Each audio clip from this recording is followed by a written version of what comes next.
Evening, Fresh Bake. We've got some breaking news for you. This has just come across the wire this evening. It has been confirmed that Disneyland, I should say, is going to be the host of a SUPER Point-of-Dispensing site. That is, dispensing of the coronavirus vaccine. These sites are intended to distribute, thousands of vaccines a day, administer thousands of vaccines per day, rather than asking folks to go to a doctor's office or something like that. The Disneyland site, which I understand it wasn't mentioned in the article that I read, but as I understand it, it's going to be set up at the Bullseye parking lot at the Toy Story lot.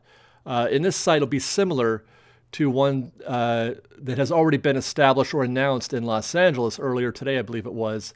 They're going to have a site like this at Dodger Stadium. It sounds like they're going to be up and running by the end of this week, which is great news. It's a win for Orange County and for LA, and it's a win for Disneyland because this is a great public relations opportunity for them, if that's of interest. I mean, really, it's the right thing to do no matter what. But obviously, they've got plenty of space to do this, to host these wide open parking lots that aren't being used for any purpose whatsoever, namely the Toy Story lot. So it's a good fit for Disney and for the county. So who can get a shot? Who can get one of these vaccinations as of today? Well, right now it's just Phase 1A, as they call it. Phase 1A, which amounts to basically those folks who are in the healthcare industry, frontline workers, people in assisted care, people in hospitals, people in nursing homes, that kind of thing. And then, of course, the residents of those places as well. And I believe that they are also doing an exception for those anybody who is 75 years of age or older. I had previously understood that was going to be Phase 1B. Once they get Phase 1A out of the way, then they move on to the next group of folks. Now, this is assuming also that they have enough vaccinations available to accommodate everybody who qualifies under Phase 1A.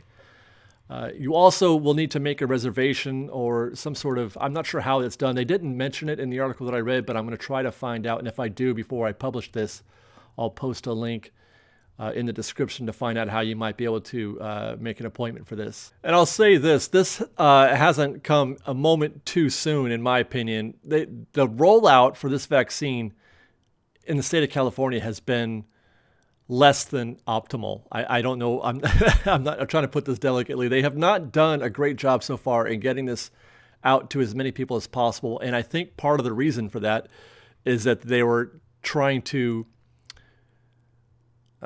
prioritize the delivery, which I guess is good, because I do definitely want frontline workers to be getting those shots first.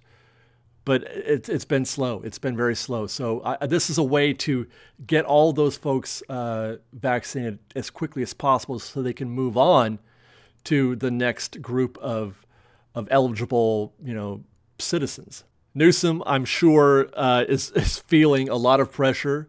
The state is feeling a lot of pressure, with respect to their response to the virus, not just, with regard to getting people vaccinated, but also just the shutdown and things like that. So any kind of good news in this regard is good for the state. So hopefully, this speeds things up, because they are definitely feeling that pressure. They definitely want to dial things up as quickly as possible to get this thing moving to as many people as possible. And if you want to know more about the distribution of the vaccine, both with regard to who's eligible and where you might be able to go, what the different phases are, this is kind of a new topic for me. I was just brushing up on that in the last few days, so it's new to me as well. But there are basically 3 phases that I'm aware of right now: Phase 1A, 1B, and 1C. If you want to know more about those, I'll put a link in the description below as well. Catch up on that. But otherwise, there you go, guys. Stay tuned, because I think that this is going to be something that Disneyland's going to be a part of for a little while, but hopefully not too long. Hopefully this is this gets us a fast track to opening things up, not just at Disneyland, but for the county and the state in general. So thanks for watching, guys. We'll see you next time. Fresh Baked.